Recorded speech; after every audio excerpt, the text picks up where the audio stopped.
Omelette వేస్తున్నానండి. చిన్న బాండీలో కొంచెం ఆయిల్ వేసి 2 గుడ్లను పలగొట్టి వేయాలి. స్టవ్ని లో ఫ్లేమ్లో పెట్టేయాలండి. కొంచెం సాల్ట్, కారము, పడినంత పసుపు, కొద్దిగంత ధనియాల పౌడర్ అండి. అంతేనండి. లో ఫ్లేమ్లో పెట్టి మెల్లగా మలిపేయాలి. మలిపేసిన తర్వాత ఇంకేముంటుందండి, ఒక ప్లేట్ తీసుకోవాలి. తీసుకున్న తర్వాత ఇంకేముంటుందండి, కలకల్లాడే ఆమ్లెట్ని చూస్తుంటే ఎవరికైనా తినకుండా మనసు ఆగుతుందా? అస్సలు ఆగదు కదా. కొంచెం అన్నం వేసుకొని, కొంచెం బీరకాయ కర్రీ వేసుకొని, అబ్బా కలుపుకొని తింటూ ఉంటే ఎంత బాగుంటుందో.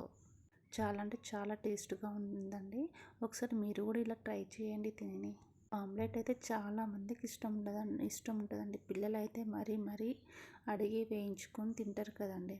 అందులో పెద్దవాళ్ళకు కూడా ఆమ్లెట్ అంటే చాలా ఇష్టం అండి. ఒకసారి మీరు కూడా ట్రై చేయండి ఫ్రెండ్స్. Okay, bye.